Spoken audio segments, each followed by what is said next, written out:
دوستو اس وقت دنیا ایک نہایت نازک موڑ پر کھڑی ہے، جہاں جنیوا میں مذاکرات کی میز سجی ہوئی ہے لیکن خلیج میں جنگی جہاز بھی متحرک ہیں، اور یہی تضاد سب سے بڑا سوال پیدا کر رہا ہے کہ اصل کھیل کیا ہے۔ ایک طرف امریکہ اور ایران کے درمیان جنیوا میں بات چیت جاری ہے اور دوسری طرف سپریم لیڈر آیت اللہ علی خامنئی صاف الفاظ میں کہہ رہے ہیں کہ ایران پر قبضہ کرنے کا امریکہ کا خواب کبھی پورا نہ ہوگا۔ یہ براہ راست اشارہ امریکہ کے صدر ڈونلڈ ٹرمپ کی طرف سے تھا۔ دنیا بھر کی نظریں جنیوا میں ہونے والے ان مذاکرات پر جمی ہوئی تھی جہاں ایرانی وزیر خارجہ عباس آراغچی اور امریکی نمائندہ اسٹیو وٹکوف کے درمیان گفتگو ہوئی۔ امریکی حلقوں میں اس مذاکراتی عمل کے حوالے سے فضا محتاط تھے، بلکہ کسی حد تک منفی دکھائی دیتی ہے، جبکہ عباس آراغچی نے میڈیا سے گفتگو میں کہا ہے کہ بات چیت مثبت رہی ہے، مگر ساتھ ہی خبردار کیا ہے کہ اگر ایران پر حملہ کیا گیا تو اس کی آگ صرف سرحدوں تک محدود نہ رہے گی بلکہ پوری دنیا اس کی قیمت چکائے گی۔ یہ دوہرا پیغام خود اس بات کی علامت ہے کہ اعتماد کی کمی بدستور موجود ہے۔ اسی تناظر میں سپریم لیڈر آیت اللہ علی خامنئی کا بیان خاص اہمیت اختیار کر گیا ہے۔ 86 سالہ خامنئی نے کہا ہے کہ امریکی صدر نے خود اعتراف کیا ہے کہ 1979 کے اسلامی انقلاب کے بعد سے امریکہ نے ایران کی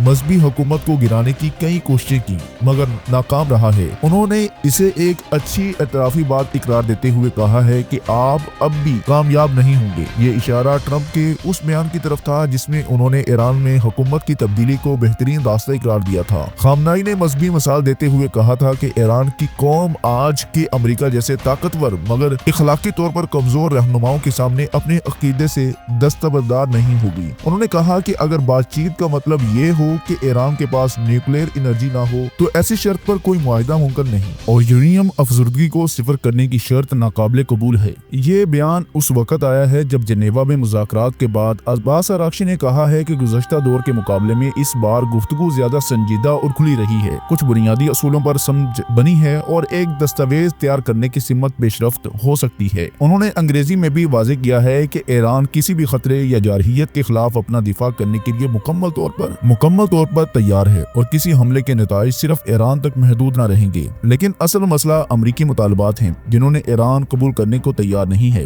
واشنگٹن کی پہلی شرط یہ ہے کہ ایران میں کسی بھی سطح پر یورینیم افزودگی نہ ہو، جیسے تہران نے مسترد کر دیا ہے۔ دوسرا مطالبہ یہ ہے کہ ایران کے پاس موجود ہائی لیول افزودہ یورینیم کا ذخیرہ امریکہ کے حوالے کیا جائے، جس کے بارے میں کہا جاتا ہے کہ جون میں امریکی فضائی حملے کے بعد کچھ حصہ ملبے تلے دب گیا تھا۔ تیسرا مطالبہ ایران کے میزائل پروگرام پر مکمل پابندی، اور چوتھا مطالبہ یہ ہے کہ ایران لبنان، عراق، یمن اور فلسطین میں مزاحمتی گروہوں کی حمایت بند کرے۔ ظاہر ہے کہ ان نکات پر ایران کبھی آمادہ نہ ہوگا۔ دوسری طرف امریکی موقف مختلف ہے۔ ایک سینئر امریکی عہدیدار کے مطابق کچھ پیش رفت ضرور ہوئی ہے اور ایران 2 ہفتوں میں مزید تفصیلی تجویز دے سکتا ہے، مگر ابھی کسی حتمی ڈیل کے قریب نہیں پہنچے۔ وائٹ ہاؤس اور نائب صدر جی ڈی وینس نے واضح کیا ہے کہ ایران اب بھی سب سے اہم شرط یعنی یورینیم افزودگی بند کرنے پر آمادہ نہیں، اور اگر ضرورت پڑی تو فوجی آپریشن بھی میز پر موجود ہے۔ امریکی نمائندہ خصوصی اسٹیو وٹکوف نے اشارہ دیا ہے کہ ایران کو تقریباً 2 ہفتے دیے جا رہے ہیں، اس کے بعد صدر ٹرمپ اگلا فیصلہ کریں گے۔ یعنی بظاہر سفارتکاری جاری ہے مگر ساتھ ہی فوجی تیاری بھی برقرار ہے۔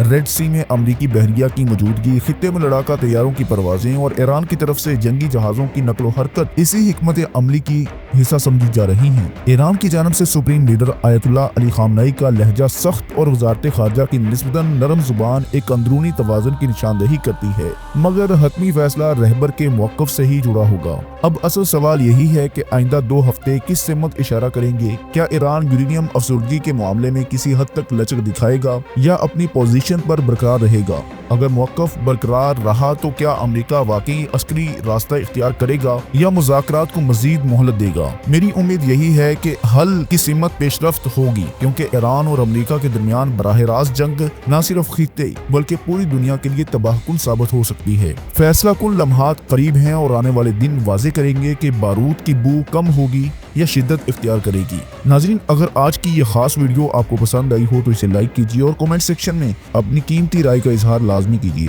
اللہ ہم سب کا حامی و ناصر ہو۔ السلام علیکم ورحمۃ اللہ۔